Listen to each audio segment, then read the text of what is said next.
आप देख रहे हैं लाइव इंडिया हर पल। नमस्कार, लाइव इंडिया में आपका स्वागत है। मैं अनिल सम्राट। मोतिहारी की बात करते हैं। सबसे पहले मोतिहारी में खाद्य आपूर्ति विभाग के प्रभारी सचिव अभय कुमार सिंह ने एलपीजी गैस उपभोक्ताओं की समस्याओं और शिकायतों के त्वरित समाधान के लिए जिला स्तर पर बनाए गए जिला नियंत्रण कक्ष का निरीक्षण किया। इस दौरान उनके साथ पूर्वी चंपारण के जिलाधिकारी सौरभ जोरवाल भी मौजूद रहे। निरीक्षण के क्रम में प्रभारी सचिव ने नियंत्रण कक्ष में संधारित पंजी का अवलोकन किया और शिकायतों के निष्पादन से संबंधित सभी जरूरी जानकारी प्राप्त की। उन्होंने अधिकारियों को निर्देश भी दिए। इस दौरान उन्होंने कहा और उपभोक्ताओं की शिकायतों का शीघ्र और प्रभावी समाधान सुनिश्चित किया जाए। उन्होंने स्पष्ट किया कि जिले में एलपीजी गैस, डीजल और पेट्रोल की आपूर्ति में किसी प्रकार की कोई कमी नहीं है। सभी संसाधन पर्याप्त मात्रा में उपलब्ध हैं और वितरण व्यवस्था सुचारू रूप से संचालित हो रही है। उन्होंने यह भी कहा कि किसी भी प्रकार की अफवाहों पर ध्यान न दें और उपभोक्ताओं को समय पर आपूर्ति सुनिश्चित करना प्रशासन की प्राथमिकता है। जी, जैसा आप जान रहे हैं कि गैस का थोड़ा शॉर्टफॉल हुआ था और उसकी वजह से एक व्यवस्थित तरीके से जितने भी हमारे सिटीजन्स हैं उनको गैस मिल पाए, उसी के संबंध में ये समीक्षात्मक बैठक थी। अभी जो मैंने जिले में देखा है, सिचुएशन काफ़ी कंट्रोल में है। इस तरह की कोई बात नहीं है कि शॉर्टफॉल इत्यादि है। पेट्रोल पंप पे भी पेट्रोल के लिए नहीं, देखिए पेट्रोल की कोई कमी नहीं है, पूरे कंट्री में कमी नहीं है। उसी साथ से अगर हम देखें तो हमारे स्टेट में भी कोई कमी नहीं है, इसमें कोई समस्या की बात नहीं है। केवल मुझे जो अभी रिपोर्ट मिला है कि कुछ लोग जो क्रेडिट पे लेना चाहते थे, तो क्योंकि क्रेडिट की अभी सिचुएशन नहीं है, पेट्रोल डीजल जो जिस मात्रा में जो चाहता है अभी अवेलेबल है। मिट्टी तेल की बिक्री को लेकर भी मिट्टी तेल की बिक्री आप देखेंगे कि इस पिछले महीने अभी स्टेट गवर्नमेंट ने एडिशनल कोटा भी दिया है, जो हमको भारत सरकार से मिला था वो सभी जिलों को दिया गया है और जो भी लोग उसको यूटिलाइज करना चाहें वो हमारा जो राशन कार्ड के आधार पर उसको उठाव करके यूज़ कर सकते हैं। खाद की कालाबाजारी को लेकर भी कुछ बिल्कुल उसके लिए भी दिशा निर्देश दिए गए हैं, जिससे कि आगामी सीज़न में जैसे जैसे हम लोगों को खाद की ज़रूरत है वो खाद की कमी ना हो। और इस समय क्योंकि ऐसा है कि हमारा ज़िला जो है बॉर्डरिंग ज़िला भी है, तो ऐसा ना हो कि यहाँ से खाद जो है वो कहीं डाइवर्ट हो, अपने किसानों को सही मात्रा में खाद मिल सके। आगे बढ़ेंगे। पटना में डिप्टी सीएम खान और भूतत्व विभाग के मंत्री विजय कुमार सिन्हा ने पीसी कर कहा कि राजस्व के दृष्टिकोण से खान और भूतत्व विभाग का महत्वपूर्ण योगदान है। विभाग राजस्व लक्ष्य की 100% प्राप्ति के लिए प्रतिबद्ध है। अंकुश लगने के साथ साथ राज्य के राजस्व में भी बृहद वृद्धि होगी। खनन पट्टों के संचालन के पूर्व विभिन्न अनापत्ति तथा पर्यावरणीय स्वीकृति एवं सीटीओ निर्गत करने के संदर्भ में निर्धारित अधिकतम समयावधि को राज्य हित में युक्ति संगत कम करने हेतु पर्यावरण, वन एवं जलवायु परिवर्तन मंत्रालय भारत सरकार से अनुरोध किया गया है, ताकि आम जनों को बालू की निर्बाध आपूर्ति को सुनिश्चित करते हुए यथाशीघ्र राजस्व की प्राप्ति हो। और हम अपने बिहार के राजस्व बढ़ाने के लिए बिहार के माननीय मुख्यमंत्री नीतीश कुमार जी के नेतृत्व में एक बड़ा ही सकारात्मक पहल शुरू किए हैं। पत्थर खनन पट्टा का कुल 30 ब्लॉक हमने चिन्हित किया है, जिसके लिए उच्च स्तरीय प्रक्रियाधीन निर्णय में हम लोग राजस्व की वृद्धि करेंगे। ये बहुत जल्द जमीन पर उतरेगा निर्णय के बाद, और तब पत्थर दूसरे राज्य से मंगाने की जरूरत कम पड़ेगी।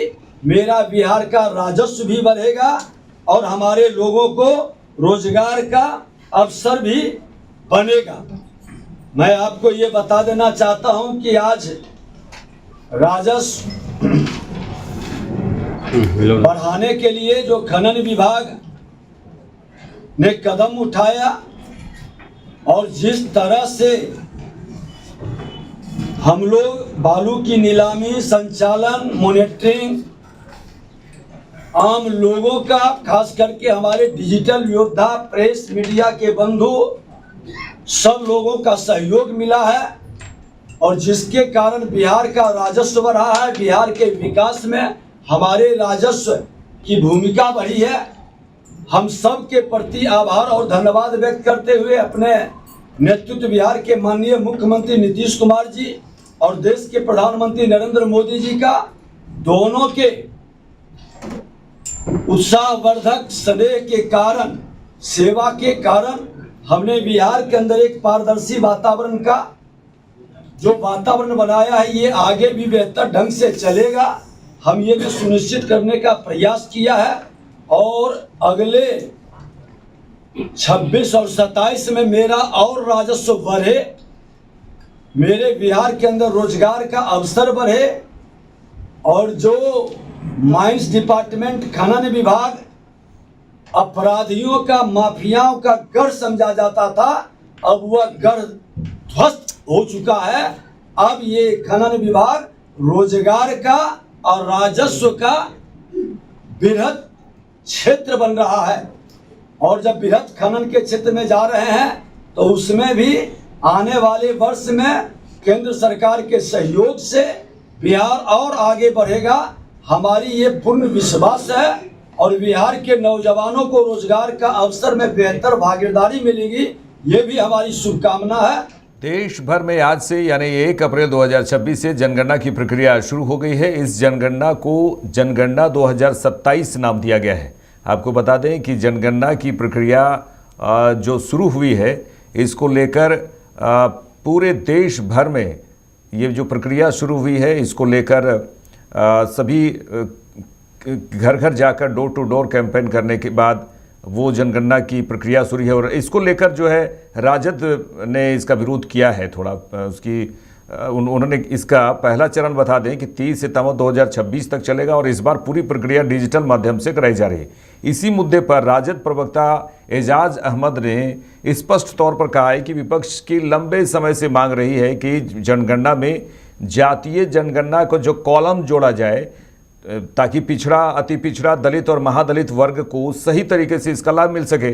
राजद प्रवक्ता एजाज अहमद ने आरोप लगाया है कि केंद्र सरकार ने इस मांग को अपनी सूची में शामिल नहीं किया। जनगणना के कार्य शुरू हो रहे हैं और पहले डिजिटल के माध्यम से जनगणना होंगे, लेकिन भारत सरकार के द्वारा जो वादे किए गए थे कि इस जनगणना के कार्य में जाति आधारित जनगणना भी कराए जाएंगे और उसमें एक कॉलम जोड़े जाएंगे, लेकिन अभी तक से इस दिशा में सरकार के स्तर से कोई पहल नहीं हुई है। जबकि बिहार के स्तर से जो जातिगत सर्वे और जातिगत जनगणना के कार्य हुए थे, उसमें हमने पिछड़ा, अति पिछड़ा वर्ग के जातियों की संख्या और उनके आर्थिक और सामाजिक सर्वेक्षण का भी कार्य किया था, जिससे उनको आर्थिक रूप से, उनको सामाजिक रूप से हमने न्याय देने की व्यवस्था की थी। लेकिन अफसोस की बात है कि केंद्र सरकार जनगणना की कार्य तो करा रही है, लेकिन उसमें जातीय आधार पर जो जनगणना होनी चाहिए, जो उनकी संख्या की गणना होनी चाहिए, उनके आर्थिक स्थिति की गणना होनी चाहिए, उस संबंध में सरकार की गंभीरता नहीं दिख रही है। इसलिए केंद्र सरकार को चाहिए कि जो वादे प्रधानमंत्री नरेंद्र मोदी ने किए थे कि जनगणना के समय जातिगत जनगणना भी कराए जाएंगे, उसको कॉलम में जोड़ करके शामिल किया जाए और उसके बाद ही जनगणना के कार्य शुरू हो, तो ये देश के लिए भी, समाज के लिए भी और शोषित वंचित वर्ग के लिए भी बेहतर होगा। देखिए, आज से जनगणना जिले के रजौली की बात करें तो इस क्षेत्र में अवैध रूप से गैस सिलेंडर के भंडारण और वितरण के खिलाफ प्रशासन ने बड़ी कार्रवाई की है। अनुमंडल पदाधिकारी के आदेश पर गठित धावा दल ने प्रखंड आपूर्ति पदाधिकारी एवं रजौली थाना पुलिस के साथ मिलकर मुरैना बाजार में छापेमारी अभियान चलाया। छापेमारी के दौरान मुरैना बाजार मेन रोड के पूर्व दिशा में स्थित एक निजी मकान में संचालित दुकान से 7 भरे हुए घरेलू सिलेंडर जो बीपीसीएल के गैस सिलेंडर और 40 खाली एचपीसीएल के घरेलू सिलेंडर बरामद किए गए।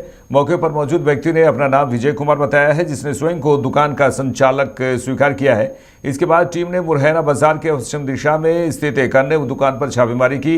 इस दौरान एक व्यक्ति भागने की कोशिश कर रहा था, जिसे पुलिस ने पकड़ लिया। पूछताछ में उसने अपना नाम शकील आरजू उर्फ गुड्डू खां बताया है। उसके पास से 3 खाली सिलेंडर की बरामदगी हुई है।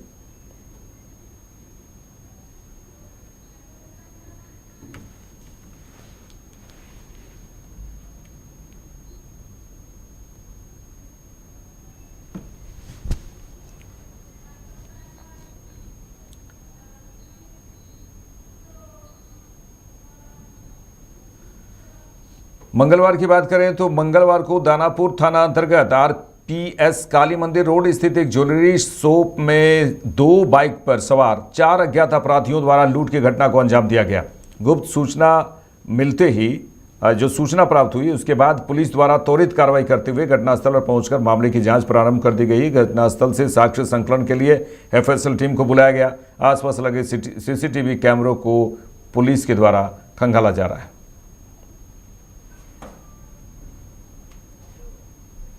आज दानापुर थाना अंतर्गत आरपीएस काली मंदिर रोड में एक वैष्णवी ज्वेलर्स करके एक दुकान है। उसमें दिन में लगभग करीबन 3 बजे 2 मोटरसाइकिल से 4 अज्ञात व्यक्ति हेलमेट पहन के इसकी दुकान में घुस गए। उससे बहसा बहसी करी, उसको धमका के उसकी दुकान से कुछ सामान चुरा के ले गए हैं। इसमें दानापुर थाना को सूचना मिलते ही वो तुरंत उस पर घटनास्थल पर पहुंचा और उसमें छानबीन शुरू कर दी। अभी जो मालिक है दुकान का, उसको सर पे चोट आई है तो उसको मेडिकल के लिए भेज दिया गया है। बाकी जैसे वो आवेदन देगा उस पर केस रजिस्टर कर दी, आगे की इन्वेस्टिगेशन की जाएगी। साथ ही साथ सीसीटीवी कैमरा आसपास का और जो टेक्निकल इंफॉर्मेशन है, टेक्निकल इंटेलिजेंस है, ह्यूमन इंटेलिजेंस है, उसका यूज़ करके हम लोग इसको उत्तेजन करने की पूरी कोशिश की जा रही है। फायरिंग की बात आ रही है, बुलाया जा रहा है क्या चीज़? एफएसएल की टीम को भी बुलाया जा रहा है। अभी एफएसएल की टीम को बोल दिया गया है, वो आ रही होगी, तब तक हम लोग सीसीटीवी वगैरह चेक करेंगे। कितने की संख्या में? ये 4 लोग आए थे, एक मोटरसाइकिल से आए थे और एक स्कूटी से। हवाई फायरिंग की भी बात की जा रही है। फायरिंग वगैरह का बात नहीं है, उसके सर पे चोट आई है, वो उसका भी जो मेडिकल कराने के लिए गया है उसमें पता पड़ेगा किस तरीके से चोट आई। स्थानीय लोग का भी कहना है कि हवाई फायरिंग नहीं, ऐसा कुछ नहीं है। आगे बढ़ेंगे। जमशेदपुर में शिक्षा और ज्ञान के क्षेत्र में एक नई और महत्वपूर्ण पहल के तहत देशोम गुरु मेमोरियल लाइब्रेरी का भव्य उद्घाटन किया गया। इस आधुनिक लाइब्रेरी का उद्घाटन पूर्व आईएएस अधिकारी अरुण कुमार सिंह के हाथों संपन्न हुआ। इस अवसर पर जिले के उपायुक्त कर्ण सत्यार्थी सहित शहर के कई गणमान्य लोग, जनप्रतिनिधि और शिक्षाविद उपस्थित रहे। कार्यक्रम में जुगसलाई के विधायक मंगल कालिंदी और जमशेदपुर पूर्वी की विधायक पूर्णिमा दास मौजूद रहे। कि अभी का जो डिजिटल युग आया है, अब क्या है, हमारे पुस्तकों से दूरी बना ली है विद्यार्थियों। अब लोगों को सभी चीज़ें मोबाइल पर उपलब्ध हो जाती है, पर इसका मतलब ये नहीं कि हम पुस्तकों से ना जुड़े, पुस्तकों का हाथ दामन छोड़ दें। क्योंकि जहाँ पर हम लाइब्रेरी देखते हैं, हमको लगता है कि गरीब तबके के जो बच्चे हैं वो यहाँ पे ज़्यादा खींचे चले आएंगे। जो व्यक्ति इच्छा रखते हैं किताबें पढ़ने का, उनको ही अपनी ओर खींचेगा। एक सशक्त कदम है शिक्षा जगत में। यहाँ पे हम देख पा रहे हैं कि जितने भी यहाँ पे बुक्स रखे, सभी प्रतियोगी एग्जाम के बुक, ज़्यादा से ज़्यादातर प्रतियोगी एग्जाम के बुक हमको नजर आ रहे हैं। तो ये आर्थिक रूप से जो कमजोर बच्चे हैं, जो अपने भविष्य को और उज्जवल बनाना चाहते हैं, पर कहीं ना कहीं बाधा के रूप में आर्थिक तंगी का सामना करना पड़ता है, उनके लिए ये बुक जो है एक सफलता की सीढ़ी के रूप में काम करेगी। मैं इसके लिए जिला प्रशासन का साधुवाद करती हूँ कि उन्होंने ये लाइब्रेरी हमारे जमशेदपुर को दिया। और मैं चाहती हूँ कि इसे जो है सरकारी स्कूलों, मैंने एक सुझाव भी दिया है कि सरकारी स्कूल में जो हमारे बच्चे हैं 10 से आपके 12 तक, उन्हें जो है 2-2 घंटे यहाँ पे भ्रमण के लिए स्कूल से बैच के इसमें टाइम के हिसाब से यहाँ पे ला के पुस्तकों से जोड़ा जाए। 2 घंटे उन्हें बैठा के पुस्तकें जो उन्हें अच्छी लगती वो पुस्तकें उठा के वो यहाँ पे पढ़े। ऐसे क्या है, हम विद्यार्थियों को जोड़ पाएंगे पुस्तकों से। और लोगों का तो आजकल देखते हैं हम कि बहुत लोग पुस्तक पढ़ना भी चाहते हैं। बहुत अच्छा है, अंधेरे को चीरेगा ये उद्घाटन और ज्ञान का प्रकाश लाएगा। खबर बिहार के बेतिया से है, जहां बलथर थाना क्षेत्र के पुरैनिया गांव से लगभग 8 सप्ताह से लापता नाबालिग अरशद को पुलिस ने सकुशल बरामद कर लिया है। नाबालिग का अपहरण नहीं हुआ था, पढ़ाई के डर से वह घर से भाग गया था। उसकी बरामदगी पुलिस ने रक्सौल के इस्लामपुर गांव निवासी खैरुद्दीन आरिफ के घर से की है। एसडीपीओ जयप्रकाश सिंह ने बताया कि नाबालिग का अपहरण नहीं हुआ था, पढ़ाई नहीं करने पर उसकी दादी ने उसे डांटा था। इस वजह से वह घर छोड़कर घोड़ासहन चला गया, जहां एक व्यवसायी ने उसकी मदद की और उसे अपने यहां काम पर रख लिया। 10 दिन काम करने के बाद नाबालिग वहां से रक्सौल चला आया। रक्सौल में निसंतान दंपति खैरुद्दीन ने उसे शरण दी। कुछ दिन रहने के बाद नाबालिग अरशद ने अपनी मां से बात करने की इच्छा जताई। इस पर खैरुद्दीन ने उसके मां से बात कराई। बात होने पर नाबालिग के परिजन पुलिस के साथ रक्सौल पहुंचे और अपने पुत्र को लेकर थाने आए। एसडीपीओ ने बताया कि नाबालिग को उसके परिजनों के हवाले कर दिया गया है। अंतर्गत पुरैनिया ग्राम से एक महिला शल्मे आरा खातून थाना पर आकर के एक आवेदन दी कि उनका 12 वर्षीय लड़का अरशद अली घर से 3 बजे निकला है, लेकिन अभी तक घर वापस नहीं आया है। तो इस संबंध में हम लोग बलथर थाना कांड संख्या 28-26 अज्ञात के विरुद्ध अंकित किए थे। इसी बीच तकनीकी एवं मानवीय सूचना के आधार पर थानाध्यक्ष बलथर द्वारा अपने टीम के सदस्यों के साथ उस बालक को रक्सौल से खैरुद्दीन आरिफ इस्लामपुर वार्ड नंबर 8 रक्सौल से उनके घर से बरामद किया गया है। लड़का बताया कि जब वो घर से निकला तो घोड़ासान चला गया था, वहाँ किसी मछली व्यापारी के यहाँ रह कर के काम कर रहा था और फिर वहाँ से मन भर गया उसका, तो फिर आकर के यहाँ रक्सौल में इनके पास रह रहा था। कितने दिनों से सर गायब था? अच्छा, वह 4/2/26 से घर से गया था। रक्सौल में किनके पास रह रहा था? रक्सौल में खैरुद्दीन आरिफ हैं, एक इस्लामपुर वार्ड नंबर 8 का, उन्हीं के पास रह रहा था। उनके साथ रह करके कुछ अपना उनका सहयोग कर रहा था, उन्हीं के घर पर रह रहा था। काम करते थे सर? अब इनके बारे में अभी हम लोग नहीं उतना।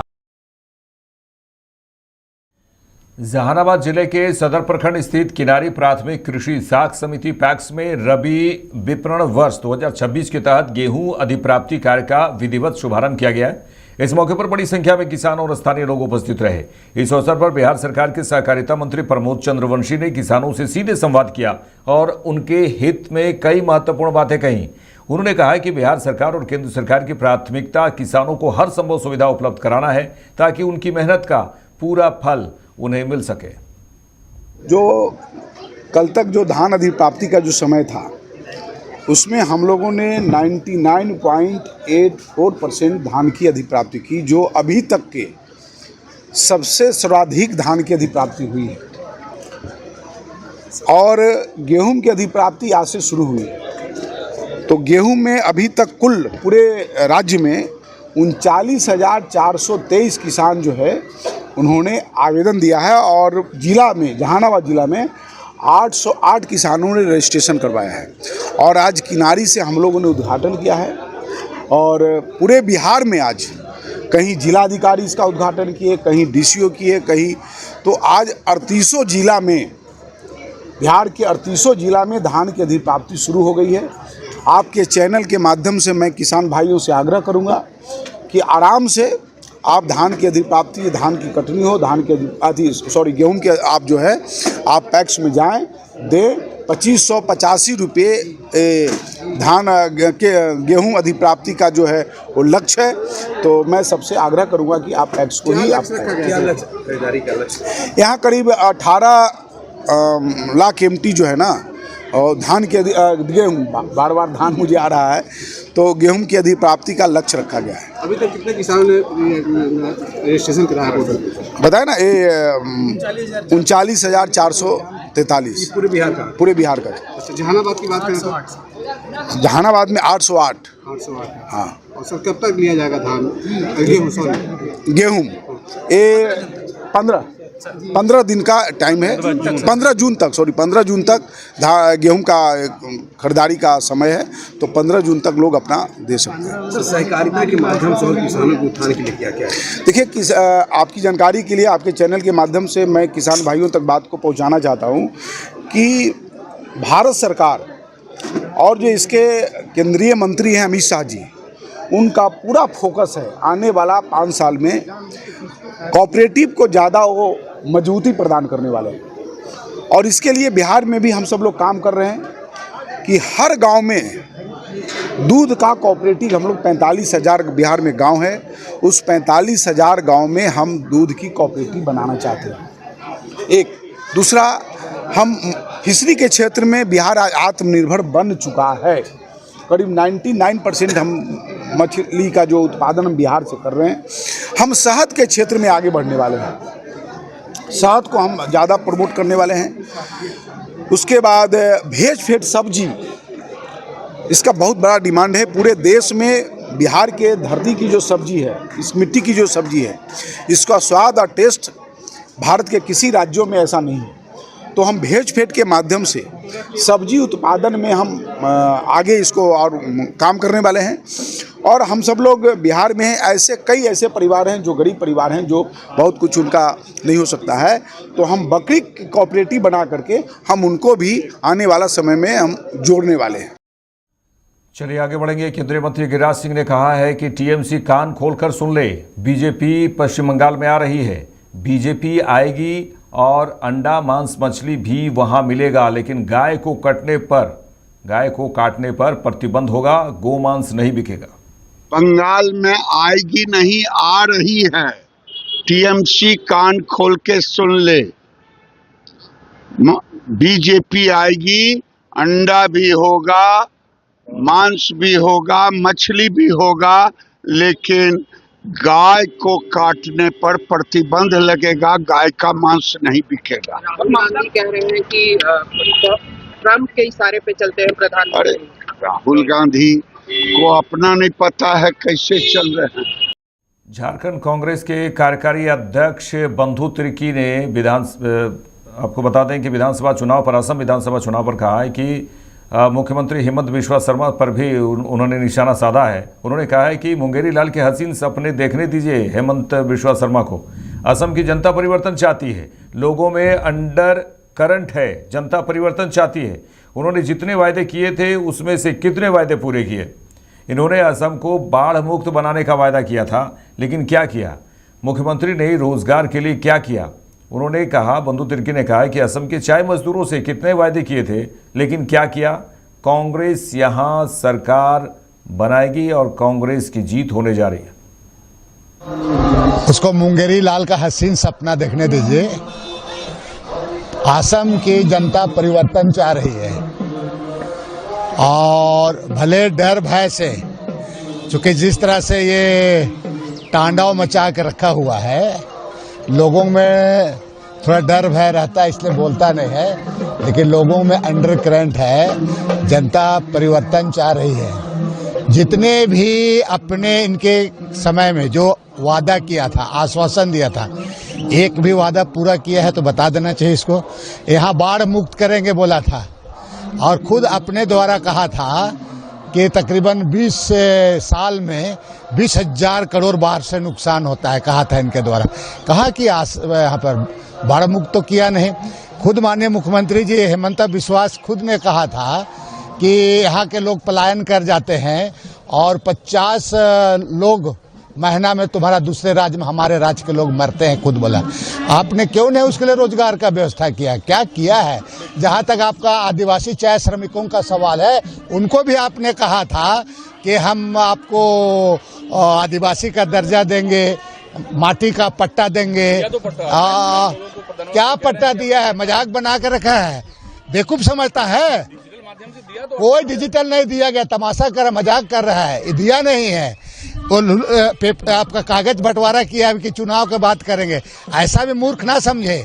आज क्या यहाँ पर आदिवासी चाय श्रमिकों का हालात है, प्रधानमंत्री मुख्यमंत्री जा करके देखे जो स्थिति है। हेमंत साहब सीएम बनेंगे कांग्रेस की मदद से और असम में आ जाएंगे कांग्रेस के खिलाफ। नहीं, हेमंत सोरेन क्या करते है वो उसका पॉलिटिकल ये अपना ही है। मैं यहाँ के बारे कह रहा हूँ जो स्थिति के बारे। आज यहाँ पर चाय असम जो चाय मजदूरों के बारे में आपने तो बहुत बड़ी बड़ी बात कहा था कि हम 351 रुपया देंगे, 400 रुपया। अब क्या किया यहाँ पर? 30 रुपया हाजिरा बढ़ाए हैं, वो भी एग्रीमेंट के तहत नहीं बढ़ाए हैं। बताइए ना कितनी सीट जीतने जा रहे हैं? हम कांग्रेस यहाँ पर सरकार बनाएगी। ये मुख्यमंत्री तो क्लियर कट है, आपका यहाँ नेतृत्व हमारे गौरव गोगोई जी कह रहे हैं, मुख्यमंत्री निश्चित रूप से अब है। आप लोगों को, अब लोग को समझने वाला लोग समझ रहे हैं, ऐसी बात नहीं है कि गौरव गोगोई जी बिल्कुल साफ सुथरा, नीट एंड क्लीन और पूरा मजबूत नेता है। और साथ में ये भ्रष्टाचार के खिलाफ, अगर भ्रष्टाचार के खिलाफ कोई अगर हेमंता विश्वास के आंख में उंगली डालने का बात करता है तो गौरव गोगोई करता है, और मुख्यमंत्री का चेहरा तो है यहाँ, कहाँ शक है। मेरे साथ इस बुलेटिन में इतना ही। देश दुनिया की तमाम खबरों के लिए देखते रहिए लाइव इंडिया। नमस्कार।